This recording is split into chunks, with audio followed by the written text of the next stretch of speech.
hunched over my laptop at 2:47 a.m., scrolling through our Verizon account with the methodical precision that made me one of the best cybersecurity auditors on the East Coast. Coffee's gone cold 3 hours ago, but my focus is laser sharp as I trace the digital breadcrumbs Liora left behind like some twisted fairy tale. 43 text messages to an unknown number last Tuesday. The same Tuesday, she claimed she was working late with a difficult client. 17 phone calls to the same number on Thursday, totaling 4 hours and 12 minutes. That's a hell of a consultation about throw pillows and accent lighting. My name's Henry Calton, and I've spent the last 15 years making a living by finding what people try to hide. Corporate espionage, data breaches, insider trading schemes. I've unraveled them all with the same cold satisfaction I feel right now, except this time the criminal is sleeping upstairs in my bed, probably dreaming about her next lie. The front door clicks open downstairs, and I minimize the browser window with practiced ease. Liora's heels tap against our hardwood floors in that particular rhythm that means she's trying to be quiet, but failing spectacularly. It's 2:52 a.m. on a Wednesday night. Her emergency staging consultation apparently ran later than expected. "Henry?" Her voice drifts up from the foyer, honey sweet with just a hint of tequila. "You still awake, babe?"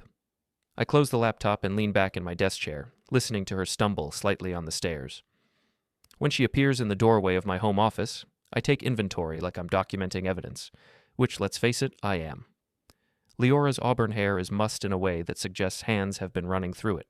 Her lipstick is completely gone, but there's a faint red mark on her collar that definitely isn't her shade. She's wearing the black dress I bought her for our anniversary last year, the one she claimed was too fancy for work. "Working late again?" I ask, keeping my voice neutral.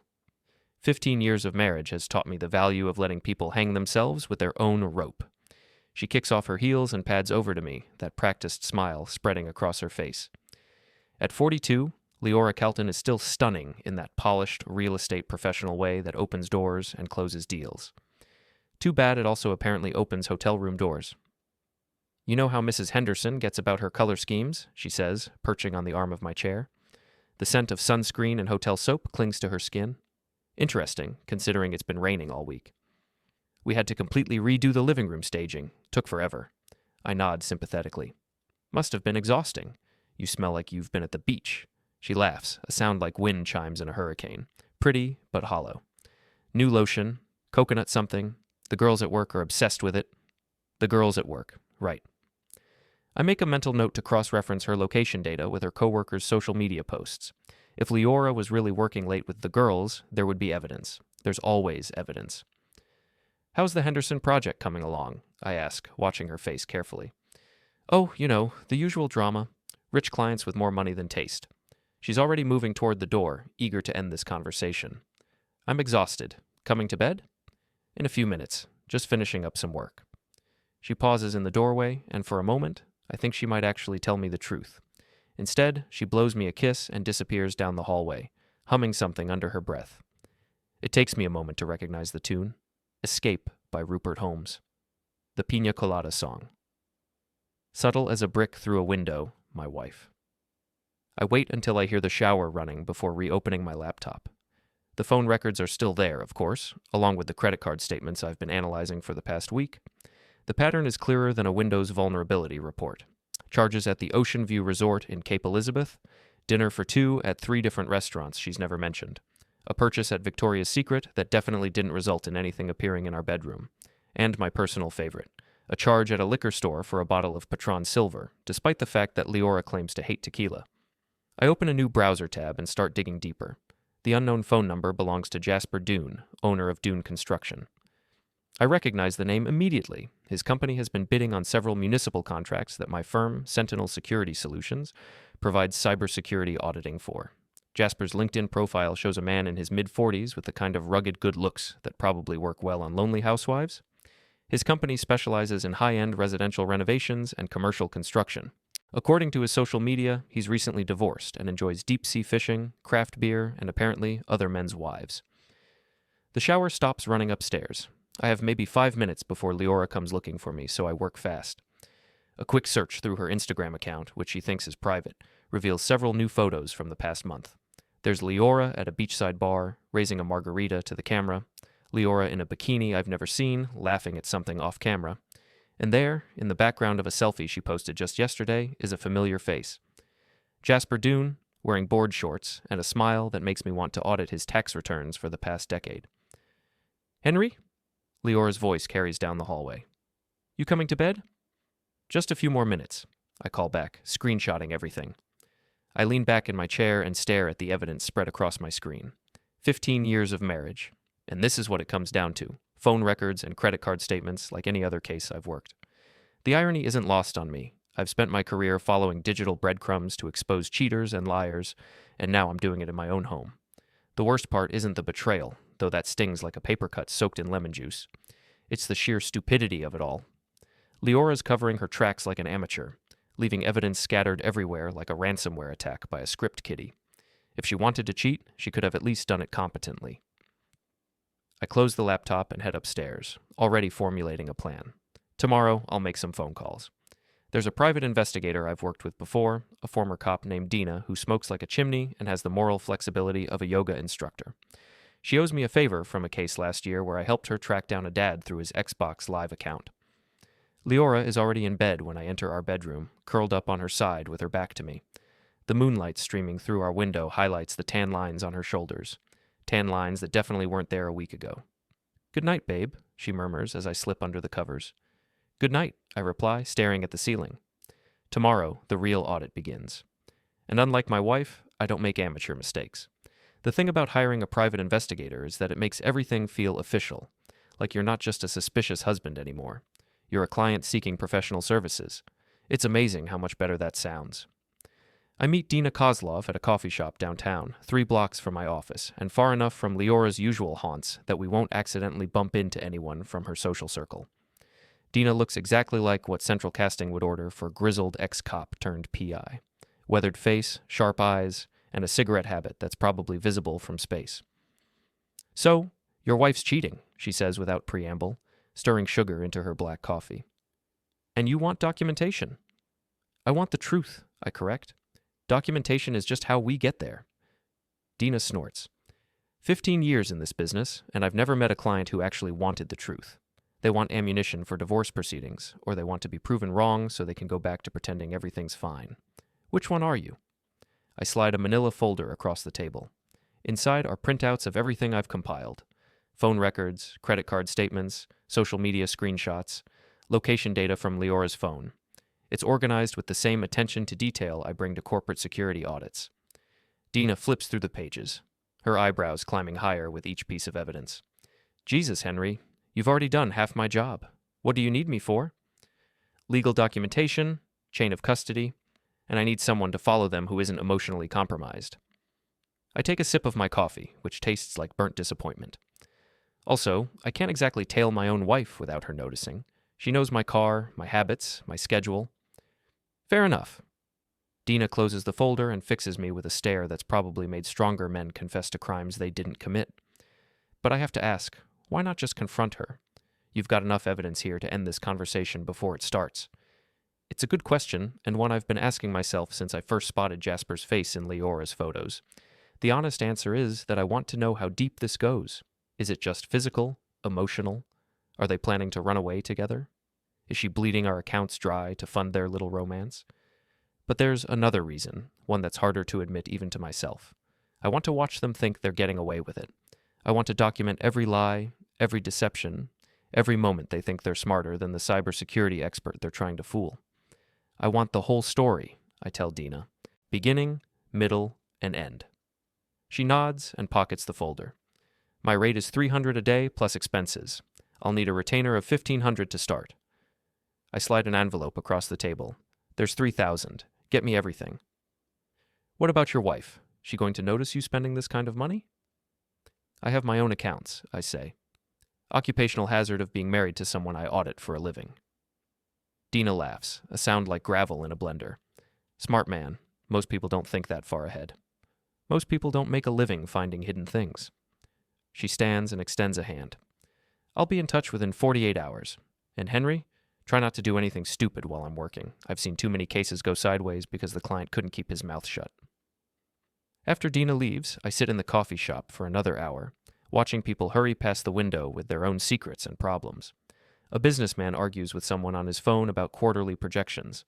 A college student cries over what's probably a breakup text. A mother juggles a toddler and a conference call, looking like she hasn't slept in a week.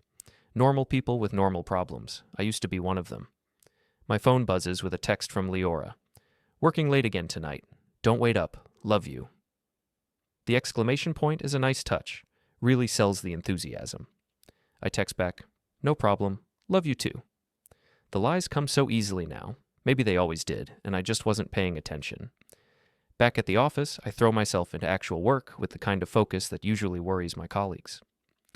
Today's project is a penetration test for a local bank that thinks their customer data is secure. Spoiler alert, it's not. You're in early, my boss Marlon says, appearing in my cubicle doorway around 10 a.m. Marlon Hughes is one of those rare managers who actually understands the technical side of what we do, probably because he spent 15 years as a systems administrator before moving into management. He's also the closest thing I have to a friend in this place.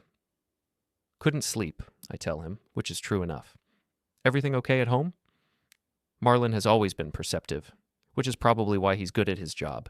It's also why I need to be careful around him. The last thing I need is office gossip about my personal life. Just restless, I say.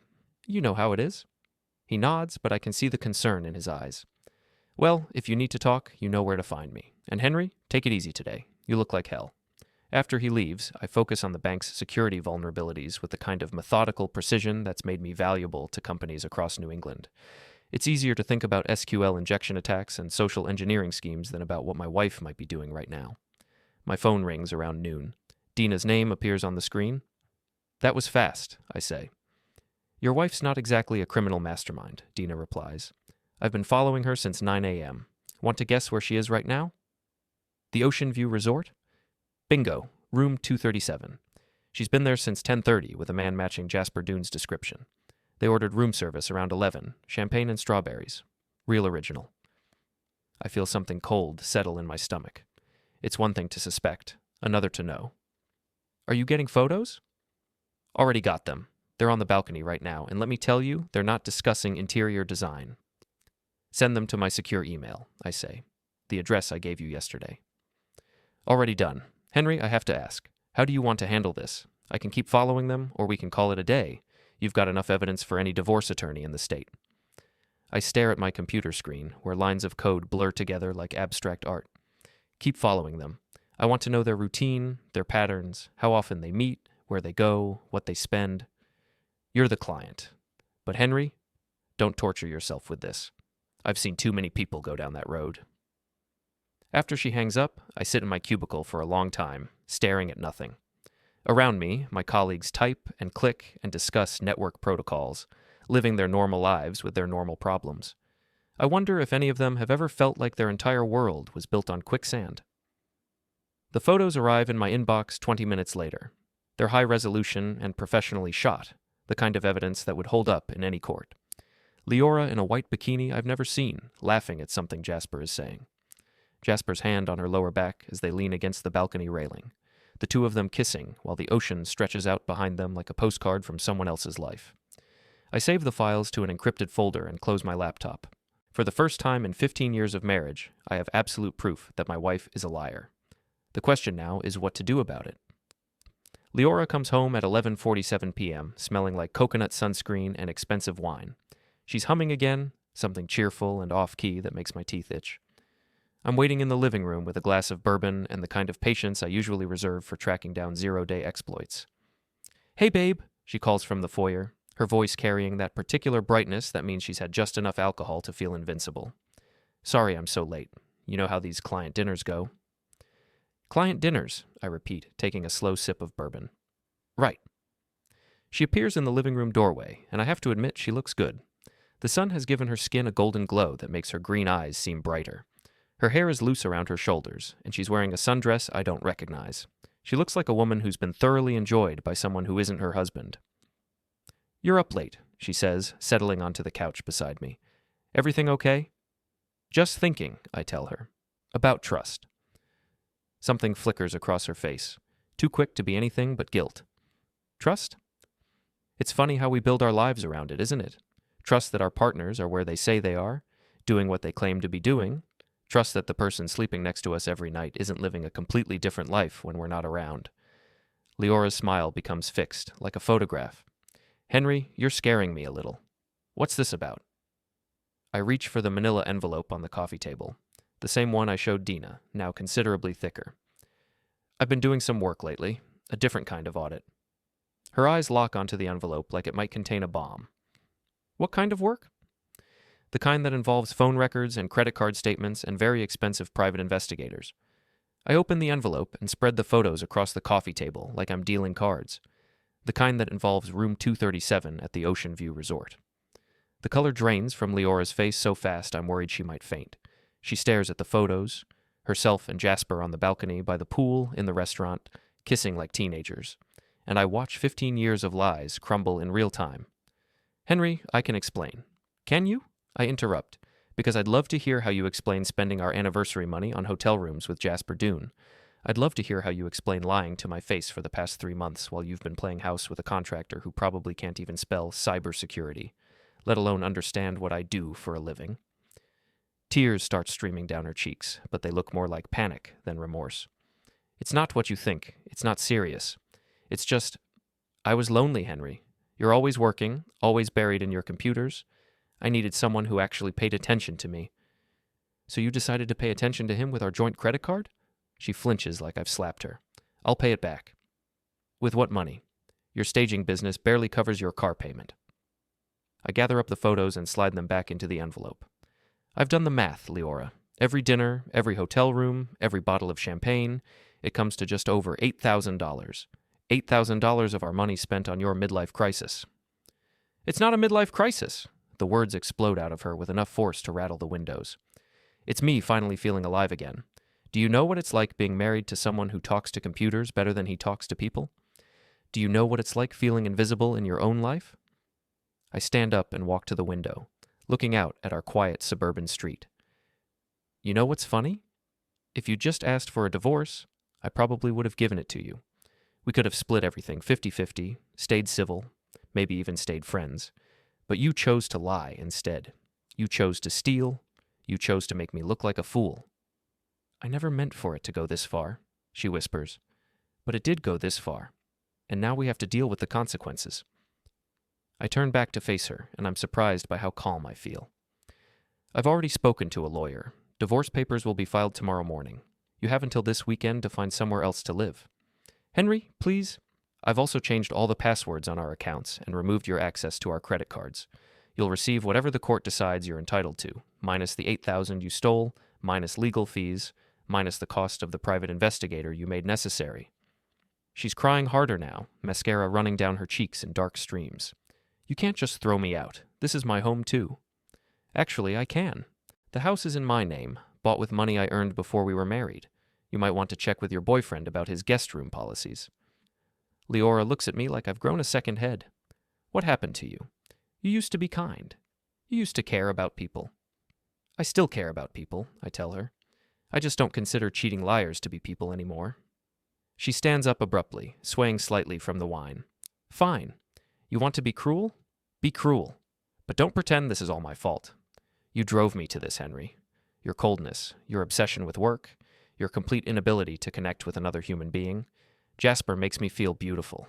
He makes me feel wanted. Jasper makes you feel wanted because he's getting closeness and free meals out of the deal. The minute you stop being convenient, he'll move on to the next lonely housewife with a credit card. You don't know him. I know his type. I've audited dozens of companies run by men like him. Charming, confident, and completely without substance. He's a contractor, Liora. He builds things and tears them down. That's all he knows how to do. She grabs her purse from the side table, movements sharp with anger. I'm going to stay with Carmen tonight. Carmen is my sister, which makes this particularly interesting. Good luck with that. I called her this afternoon. Liora freezes halfway to the door. You what? I told her everything, showed her the photos. Carmen has very strong opinions about women who cheat on their brothers. I finish my bourbon and set the glass on the coffee table. She suggested several colorful places you could go instead, none of which were her guest room. The look Liora gives me could melt steel. You bastard. I'm a bastard who's been faithful for 15 years. You're an adulteress who's been lying for 3 months. I think I win the moral high ground here. She slams the front door hard enough to rattle the picture frames. Through the window, I watch her get into her car and speed away, probably toward the Ocean View Resort in the arms of a man who'll comfort her until he realizes she's no longer a profitable investment. I pour myself another bourbon and call Dina. "It's done," I tell her when she answers. "How'd she take it?" "About as well as you'd expect. She's probably calling Jasper right now to tell him her husband found out." "You want me to keep following them?" I think about it for a moment. "Yes, but expand the scope. I want to know everything about Jasper Dune. His business, his finances, his other girlfriends, everything." "Other girlfriends?" "Men like him don't limit themselves to one married woman. There are others. Find them." "You planning something, Henry?" "I'm planning to make sure this story has the right ending," I tell her. "And the right ending isn't my wife riding off into the sunset with her contractor boyfriend." After I hang up, I sit in my empty house and listen to the silence. It's not as bad as I expected. Actually, it's kind of peaceful. Tomorrow, the real work begins. The beautiful thing about being a cybersecurity auditor is that you learn to think like the people you're hunting. Corporate embezzlers, data thieves, insider traders. They all have the same fundamental weakness. They think they're smarter than the systems designed to catch them. Jasper Dune has the same weakness. I'm in my office at 6 a.m., 3 hours before anyone else arrives, diving deep into the digital life of my wife's lover. What I find is a masterclass in financial incompetence wrapped in a pretty package of small-town success. Dune Construction has been operating in the red for the past 18 months. Jasper's been juggling payments, robbing Peter to pay Paul, and using new client deposits to cover old project costs. It's a classic Ponzi scheme, except instead of promising impossible returns, he's promising kitchen renovations and bathroom remodels. His personal finances are even more interesting. 3 maxed-out credit cards, a mortgage that's 2 months behind, and a business loan from First National that he's been dodging for 6 weeks. The man my wife thinks is her ticket to a better life is about 6 weeks away from bankruptcy. But here's the truly beautiful part. Dune Construction is currently bidding on the biggest municipal contract in the city's history, a $12 million renovation of the downtown Civic Center. The contract that my firm, Sentinel Security Solutions, is providing cybersecurity oversight for. The contract that I have significant input on. My phone buzzes with a text from Dina. "Found 3 other women, all married, all being wined and dined on their husbands' credit cards. This guy's running a full-scale operation." I text back, "Send me everything." The files arrive in my secure email 20 minutes later. Jasper's been busy. Besides Liora, he's been seeing Margaret Chen, wife of a prominent surgeon, Rebecca Martinez, married to the owner of the city's largest car dealership, and Amanda Foster, whose husband runs a successful accounting firm. 4 married women, 4 different social circles, 4 sets of joint credit cards being used to fund Jasper's lifestyle while his business circles the drain. It's almost impressive in its scope. I'm so absorbed in the data that I don't notice Marlon standing in my cubicle doorway until he clears his throat. "You're in early again," he says, settling into the chair beside my desk. "And you look like you haven't slept in a week." "Just working on something," I tell him, minimizing the browser windows. "Personal or professional?" "Both, actually." I turn to face him, and something in my expression must give him pause because his eyebrows climb toward his hairline. "Marlon, what do you know about Dune Construction?" "Jasper Dune's outfit? They're bidding on the Civic Center project. Why?" "Just curious about their financial stability. Have you seen their books?" "That's not really our department, but I know they've been struggling. Word around town is that Jasper's been living beyond his means for a while now." Marlon leans forward, his voice dropping to a whisper. "Henry, what's this really about?" I consider my options.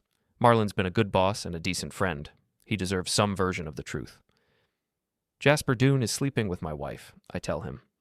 Marlon's face goes through several expressions in rapid succession. Surprise, anger, sympathy, and finally, understanding. "Jesus, Henry, I'm sorry." "Don't be. I'm handling it." "How are you handling it?" "Thoroughly." Something in my tone makes him lean back in his chair. "Henry, please tell me you're not planning to do anything stupid." "Define stupid." "Anything that involves violence, property damage, or criminal activity." "Then no, I'm not planning to do anything stupid." I turn back to my computer and pull up the Civic Center contract specifications. "But I am planning to do my job very, very well." Marlon stares at me for a long moment. "The Civic Center contract. The Civic Center contract. Henry, Dune Construction is financially unstable, Marlon. They're carrying debt they can't service, and their cash flow is completely dependent on new client deposits. If they default on a $12 million municipal contract, it could bankrupt the city's construction budget for the next 5 years. That's not necessarily our call to make. It is if their cybersecurity infrastructure can't meet our standards. I pull up Dune Construction's IT assessment, which I may have conducted with slightly more rigor than usual. Look at this. Their network security is a joke. They're running Windows 7 on half their systems, their firewall hasn't been updated since 2019, and their employee password policy is basically use your birthday.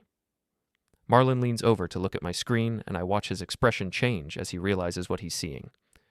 This is a disaster waiting to happen. Any municipal contractor handling sensitive city data needs to meet our security standards. It's not personal, it's professional. Henry, I know you're hurting, but I'm not hurting, I interrupt. I'm working. This is what we do, Marlon. We identify security risks and eliminate them. Dune Construction is a security risk. He's quiet for a long moment, staring at the assessment data. Finally, he nods. Write up a formal recommendation. I'll pass it along to the municipal contract office. Already done. I hand him a folder containing a 20-page security assessment that I may have spent all night preparing. Dune Construction fails to meet minimum cybersecurity standards for municipal contractors. I'm recommending they be removed from consideration for any city contracts until they can demonstrate compliance. Marlon flips through the report, his expression growing more serious with each page. This is very thorough. I'm very good at my job. Henry, are you sure you want to do this? Once I submit this report, there's no taking it back. You'll be destroying this man's business. I'm protecting the city's digital infrastructure, I correct. The fact that it destroys the business of the man who's been sleeping with my wife is just a happy coincidence. Marlon closes the folder and stands up. I'll submit this to the city this afternoon. But Henry, be careful. Men like Jasper Dune don't go down quietly. Let him make noise, I say. I've got enough dirt on him to bury him twice. After Marlon leaves, I lean back in my chair and allow myself a moment of satisfaction. In the space of 12 hours, I've ended my marriage, exposed my wife's affair, and destroyed her boyfriend's business prospects. Not bad for a night's work. My phone buzzes with another text from Liora. We need to talk. This isn't over. I text back, yes, it is. But even as I type the words, I know she's right. This isn't over. It's just getting started. The call comes at 3:17 p.m., while I'm explaining to a client why their Password 3 security protocol might not be adequate for protecting customer financial data. Henry Calton? The voice is deep, rough around the edges, with the kind of forced calm that usually precedes violence. Speaking. This is Jasper Dune. I think we need to have a conversation. I excuse myself from the client meeting and step into an empty conference room. Mr. Dune, I was wondering when you'd call. You snake? You think you can destroy my business because you can't keep your wife happy? I think I can protect municipal cybersecurity infrastructure from contractors who think Password 123 is adequate protection for sensitive city data. I settle into a chair and put my feet up on the conference table. The fact that you can't keep your dick in your pants is irrelevant to your company's IT security failures. You know damn well this isn't about cybersecurity. Actually, it's entirely about cybersecurity. Your company's network is so poorly protected that a motivated teenager could hack it with a laptop and a Wi-Fi connection. The city can't afford to work with contractors who treat data security like an afterthought. There's a long pause, and I can almost hear Jasper's pressure rising. I know what you're doing. I'm doing my job, something you might want to try instead of seducing other men's wives. Liora told me you were a cold bastard, but I didn't believe her until now. Liora tells a lot of people a lot of things. Most of them aren't true.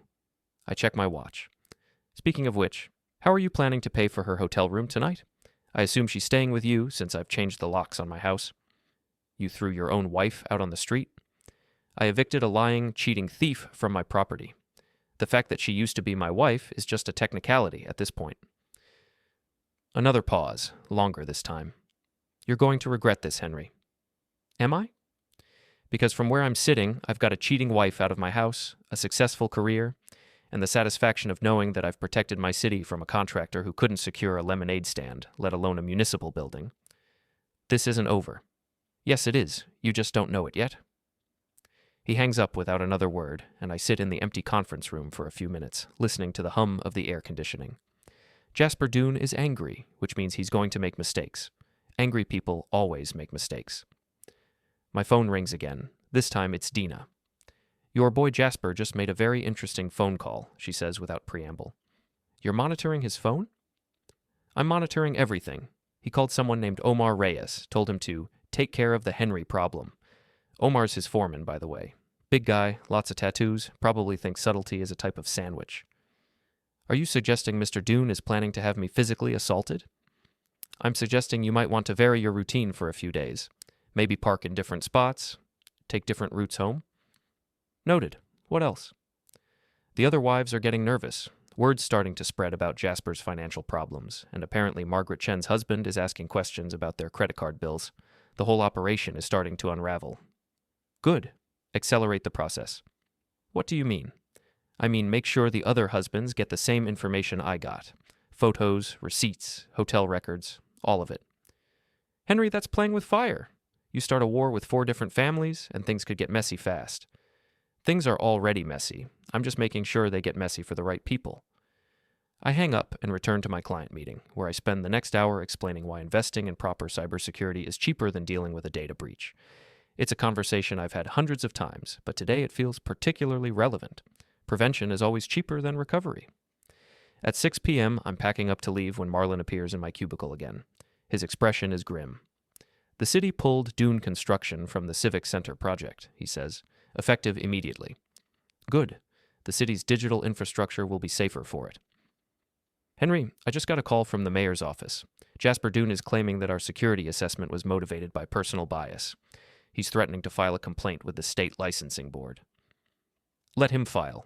The assessment is technically accurate and professionally documented. His personal relationship with my wife doesn't change the fact that his cybersecurity is a joke. The mayor wants to see you tomorrow morning, 9 a.m. sharp. I'll be there.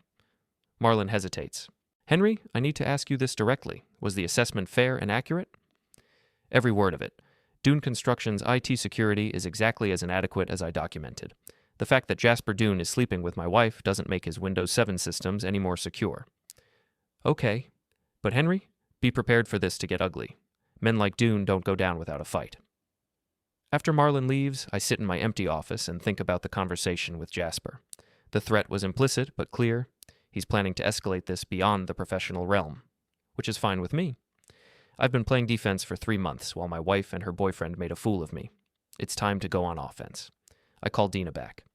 I need you to do something for me, I tell her. I'm listening. I want you to visit the other wives tonight. Show them the photos, the financial records, everything. Make sure they understand exactly what kind of man they've been sleeping with. That's going to cause chaos. Good. Chaos is what happens when you build your life on lies. What about Jasper? He's going to know this came from you. Let him know. I'm done hiding. I drive home through the quiet suburban streets, past houses where normal families are sitting down to dinner and helping kids with homework and living their uncomplicated lives. My house is dark when I pull into the driveway, and for a moment I feel the weight of the silence. But it's a clean silence, an honest silence. Inside, I pour myself a bourbon and sit in my living room, looking at the empty space where Liora's things used to be. The house feels bigger somehow, like removing her presence has revealed rooms I'd forgotten existed. My phone buzzes with a text from an unknown number. This isn't over, asshole. I text back, bring it. Then I turn off my phone and finish my bourbon in peace. Tomorrow, Jasper Dune is going to discover that threatening a cybersecurity expert is like challenging a chess master to a game of checkers. He's not going to like how it ends. The mayor's office smells like leather and disappointment, with just a hint of the cologne that politicians wear when they are trying to look important. Mayor Patricia Williams sits behind a desk the size of a small aircraft carrier, flanked by the city attorney and a man I don't recognize but who screams expensive lawyer from his perfectly tailored suit to his Harvard Law School tie clip. Mr. Calton? Mayor Williams begins. We have a situation. I'm aware of the situation, Your Honor. Dune Construction's cybersecurity infrastructure is inadequate for municipal contracts. I documented this extensively in my report. Mr. Dune claims your assessment was motivated by personal animosity rather than professional judgment.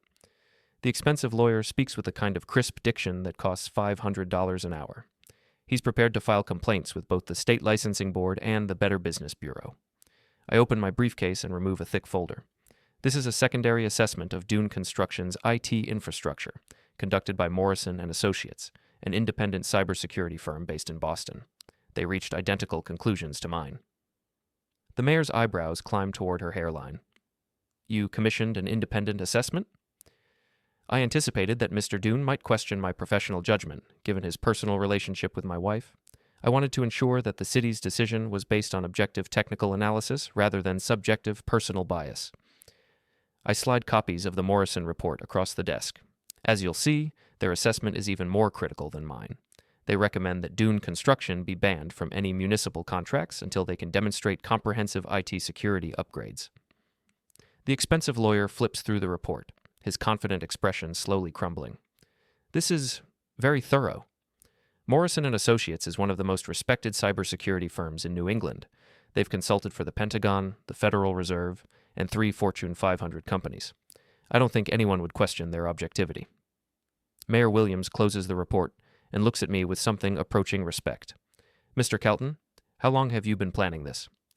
Planning what, Your Honor? This entire operation. The independent assessment, the documentation, the professional cover for what is essentially a personal vendetta. I lean back in my chair and allow myself a small smile. Your Honor, I've been a cybersecurity professional for 15 years. During that time, I've learned that the best defense is preparation, documentation, and always having a backup plan. The fact that my personal life intersected with my professional responsibilities is unfortunate, but it doesn't change the technical reality of Dune Construction's security failures. The city attorney speaks up for the first time. Mr. Dune has also alleged that you've been harassing his other clients, spreading rumors about his financial stability. I haven't spread any rumors. I have, however, shared factual information about Mr. Dune's business practices with other concerned parties. Information that's a matter of public record, I might add. What kind of information? I remove another folder from my briefcase. Court records showing 3 separate lawsuits for breach of contract. Financial filings indicating that Dune Construction has been operating at a loss for 18 months. Better Business Bureau complaints from 17 different clients. And documentation showing that Mr. Dune has been using new client deposits to pay for personal expenses, including hotel rooms and restaurant bills. The expensive lawyer's face has gone pale. How did you obtain financial records? Public court filings, Better Business Bureau reports, and information provided by concerned citizens who discovered they were being defrauded. I close the folder. Everything I've shared is either public record or information that was willingly provided by Mr. Dune's victims. Mayor Williams stands up and walks to the window, staring out at the city skyline. Mr. Calton, I have to ask, what exactly are you trying to accomplish here? I'm trying to protect the city from a contractor who lacks both the financial stability and the technical competence to handle municipal projects. The fact that this contractor has been defrauding multiple families while conducting an affair with my wife is regrettable, but it's not my primary concern. What is your primary concern? Doing my job, which is protecting the city's digital infrastructure from people who think cybersecurity is optional. The mayor turns back to face me. And if we were to award the Civic Center contract to a different firm, one that meets your security standards, then the city would have a secure, professionally managed construction project, and I would have successfully fulfilled my professional obligations. And your personal vendetta against Mr. Dune would be irrelevant to my professional responsibilities. The expensive lawyer clears his throat. Your Honor, my client is prepared to upgrade his security infrastructure to meet municipal standards. He's also prepared to make restitution to any clients who feel they've been financially damaged by his business practices.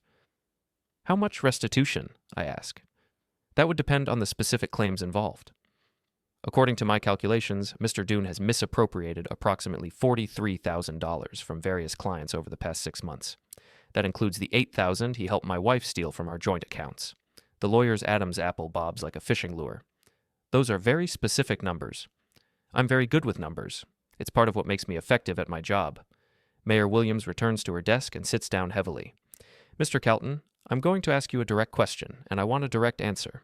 Is there any scenario in which you would recommend Dune Construction for municipal contracts? I consider the question carefully. If Mr. Dune were to completely overhaul his IT infrastructure, hire a qualified cybersecurity consultant, implement proper financial controls, make full restitution to his defrauded clients, and demonstrate sustained profitability for at least 12 months, then yes, I might consider recommending his company for smaller municipal projects. And what are the chances of him accomplishing all of that? Given his current financial situation and business practices, approximately 0. The mayor nods slowly. Then I think we're done here. Mr. Calton, thank you for your thorough professional assessment. The city will be awarding the Civic Center contract to Morrison Construction, effective immediately. As we file out of the office, the expensive lawyer falls into step beside me. You realize you've destroyed this man's livelihood? No, I reply. I've exposed the fact that his livelihood was built on fraud and incompetence. There's a difference. His affair with your wife is between him and his conscience, assuming he has one. My professional assessment of his company's cybersecurity failures has nothing to do with his personal moral failures. You're a cold bastard, aren't you? I'm a professional. In my experience, the two are often indistinguishable. I drive back to the office with the satisfaction of a job well done. Jasper Dune's construction empire is officially finished, his municipal contracts are gone, and his financial house of cards is collapsing. All accomplished through completely legal, professionally documented, and ethically defensible means. My phone rings as I'm pulling into the parking lot. It's Dina. You need to see this, she says. Can you meet me at the coffee shop in 20 minutes? What's wrong? Nothing's wrong. Everything's right. You're going to love this. 20 minutes later, I'm sitting across from Dina in the same coffee shop where this all started, watching her spread photographs across the table like she's dealing cards in the world's most satisfying poker game. Margaret Chen's husband filed for divorce this morning, she says. Rebecca Martinez's husband froze all their accounts and changed the locks. Amanda Foster's husband is pressing charges for credit card fraud. And Jasper? Dina grins like a shark who's just spotted a wounded swimmer. Jasper Dune is about to discover what it's like when 4 angry husbands with expensive lawyers decide to coordinate their revenge. I study the photos, Jasper's face in each one, caught in compromising positions with 4 different married women. How long before he figures out it all came from me? He already knows, but here's the beautiful part. It doesn't matter. He's got bigger problems now than 1 angry husband. He's got 4 angry husbands, 3 pending lawsuits, 2 criminal investigations, and 0 income. Criminal investigations? Amanda Foster's husband is a CPA. Turns out he's very good at documenting financial fraud. The DA's office is very interested in Jasper's creative bookkeeping practices. I lean back in my chair and allow myself a moment of pure, undiluted satisfaction. What about Liora? Your wife is about to discover that her knight in shining armor is actually a penniless con man with a gambling problem and a warrant for his arrest. Gambling problem? 3 different casinos in Atlantic City. He owes money to people who don't accept payment plans. I finish my coffee and stand up. Dina, you've done excellent work. Send me your final bill. Where are you going? Home, to wait for the phone to ring. The call comes at 11:47 p.m. Liora's name appears on my phone screen, and for a moment, I consider not answering, but curiosity wins out. Hello, Liora. Henry, please, I need help. Her voice is shaky, desperate. Jasper's gone. He just disappeared. Left me at the hotel with no money, no car, nothing. That's unfortunate. I have nowhere to go. My credit cards are maxed out, my bank account is frozen, and I don't have enough cash for a taxi home. Then I suggest you call someone who cares. Henry, please. I know I hurt you, but I'm still your wife. You can't just leave me stranded. Actually, I can, and I am. What happened to you? You used to be a good man. I'm still a good man. I'm just not a stupid one anymore. I hang up and turn off my phone. Outside, it's starting to rain. A cold, steady downpour that matches my mood perfectly. Tomorrow, I'll start the process of rebuilding my life. Tonight, I'm going to sit in my quiet, honest house and listen to the sound of lies washing away in the rain. Justice, it turns out, sounds exactly like a thunderstorm.